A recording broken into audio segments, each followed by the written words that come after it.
कटरवा वाला ले चल बोलमुआ के पास। म्यूजिक बाय कटरवा वाला भोर से गईले बिना खइले फूलत होई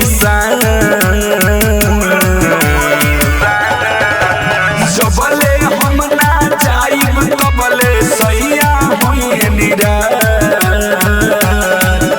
कटरवा वाला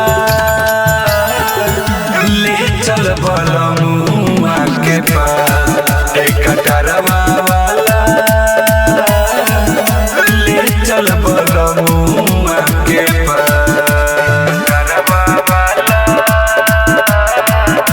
ले चल बोलमुआ के पास। बोलमुआ के पास। साग बनवनी रोटी पकवनी औरी ले लेनी पानी जी। रौरा का जानब ड्राइवर जी एगो में हर के परेशानी जी।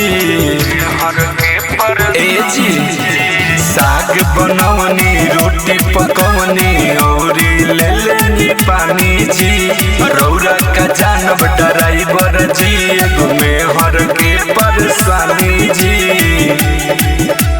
ना जाइब ना कहके नाही दिए कटरवा वाला ले चल बोलमुआ के पास। कटरवा वाला ले चल बोलमुआ के पास। कटरवा वाला ले चल बोलमुआ के पास।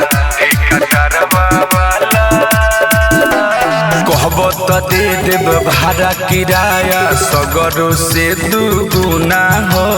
मिठू मिसाइल बोलमु हमारा ला हवे नमूना हो। कहबो तो दे देब भाड़ा किराया सगरो से दुगुना हो। अलबेला सुख बोलमु हमारा ला